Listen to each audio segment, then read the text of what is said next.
दोस्तों नमस्कार। हिंदू धर्म में आस्था रखने वाले लोग हिंदू धार्मिक ग्रंथ और उनके पात्रों के बारे में सिर्फ उतना ही जानते हैं जितना कि उन्हें टीवी पर दिखाया गया है या फिर किसी कथावाचक पंडित ने उन्हें बताया है। इन्हीं बताई गई जानकारियों के आधार पर धर्म में आस्था रखने वाले लोग भावुक होकर उन पात्रों को अपना आदर्श मानकर पाखंड ढोने में लगे रहते हैं। ऐसा ही कुछ रामायण के साथ है। वैसे तो हिंदू धर्म में रामायण को बहुत ही पवित्र ग्रंथ माना गया है और उसमें जो पात्र हैं उनकी भी हमारे देश में लोग पूजा करते हैं, उनको अपना भगवान मानते हैं। परंतु उन्हें मूल ग्रंथ में क्या लिखा वो नहीं पता, क्योंकि लोगों के पास उन्हें पढ़ने का समय कहाँ है। तो आज हम आपको रामायण के कुछ श्लोक दिखाने वाले हैं जिन्हें देखकर यकीन मानिए आपके होश उड़ जाएंगे। तो इस वीडियो को बिना स्किप किए पूरा एंड तक जरूर देखना। चलिए मैं आपको रामायण की वो सच्चाई दिखाता हूँ जिसे आज तक आम लोगों से छुपाई गई थी। तो चलिए मैं आपको लेकर चलता हूँ गीता प्रेस द्वारा प्रकाशित वाल्मीकि रामायण अरण्य कांड सर्ग 46 पर। आपको ढूंढने में दिक्कत ना हो इसलिए मैं आपको पेज नंबर भी बता देता हूँ। ये वाल्मीकि रामायण का प्रथम खंड है, इसका पेज नंबर 662 है। इसके श्लोक 19 और 20 को देखिए।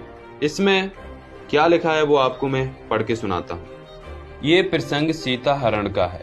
जब रावण सीता के पास जाता है तो कहता है कि तुम्हारे ये दोनों स्तन पुष्ट गोलाकार, परस्पर सटे हुए, प्रगल्भ, मोटे, उठे हुए मुख वाले, कमनीय, चिकने, ताड़ फल के समान आकार वाले, परम सुंदर और श्रेष्ठ मणिमय आभूषणों से विभूषित हैं। इसी सर्ग का अगला श्लोक 22 भी देखिए। तुम्हारी कमर इतनी पतली है कि मुट्ठी में आ जाए, केश चिकने और मनोहर हैं, दोनों स्तन परस्पर सटे हुए हैं। ये सब देखकर कुछ लोगों को यह भी लग सकता है कि रावण अधर्मी था, इसलिए उसने सीता माता पर इतनी अश्लील और गलत टिप्पणियां की। तो रुकिए जरा, चलिए अब मैं आपको दिखाता हूं कि सीता हरण के बाद दुखी होकर राम, जिन्हें लोग अपना आदर्श मानते हैं, अपना भगवान मानते हैं, वो क्या कहते हैं। अरण्य कांड सर्ग 63 का 8वां श्लोक देखिए। इसका पेज नंबर है 706। इसका हिंदी अनुवाद में आपको पढ़ के सुनाता हूँ। मेरी प्रिया के वे दोनों गोल गोल स्तन जो सदा लाल चंदन से चर्चित होने योग्य थे, निश्चय ही रक्त की कीच में सन गए होंगे।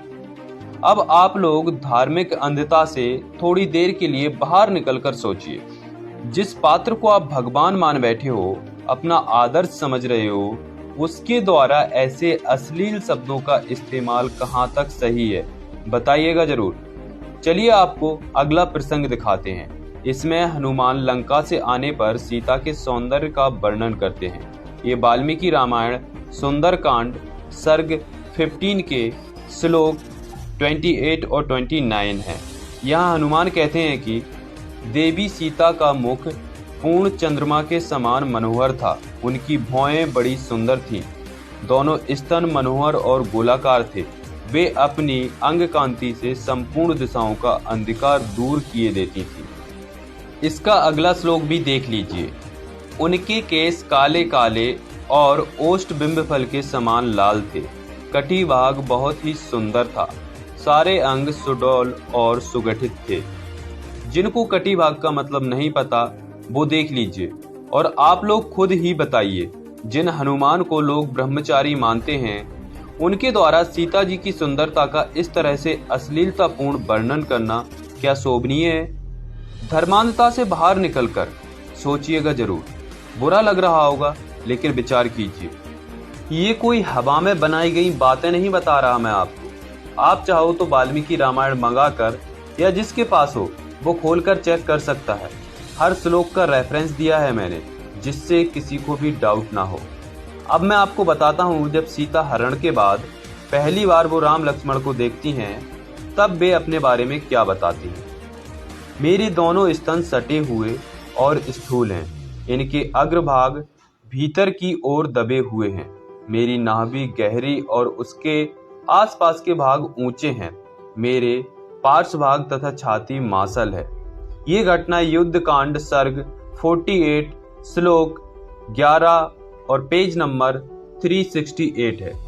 इस तरह से रामायण में अलग अलग जगह पर सीता के स्तन, जांघें, नितंब, नाभि, कमर का मादक वर्णन आया है। आज के ब्राह्मण धर्मी लोगों के लिए सीता भले ही आदर्श माता, एक आदर्श पत्नी हो, लेकिन वाल्मीकि रामायण के लेखक के लिए सीता केवल एक मादक वस्तु थी। तो मेरा आप सभी लोगों से सिर्फ इतना ही कहना है कि आप किसी पात्र को फॉलो करने से पहले खुद भी उसके बारे में जरूर अध्ययन करिए। सिर्फ सुनी सुनाई बातों या टीवी पर देखकर किसी को अपना आदर्श नहीं मानने लगिए। कम से कम इतना तो समझने की कोशिश कीजिए कि जिन पात्रों को आप अपना आदर्श मान रहे हैं वो उस ग्रंथ के लेखक के लिए मादक पदार्थ मात्र हैं। अपनी बुद्धि के दरवाजे खोलिए और अपने नजरिए को बदलिए। अच्छे विचारों को अपनाइए, अच्छी किताबों को पढ़िए और अंधभक्ति से बाहर निकलकर देश की तरक्की में अपना कुछ योगदान दीजिए। आज के वीडियो में बस इतना ही। अगर वीडियो पसंद आया हो तो वीडियो को लाइक एंड ज्यादा से ज्यादा शेयर जरूर कीजिए। अगर चैनल पर नए हो तो चैनल को सब्सक्राइब कर नोटिफिकेशन बेल को दबाकर ऑल नोटिफिकेशन ऑन जरूर कर लीजिएगा।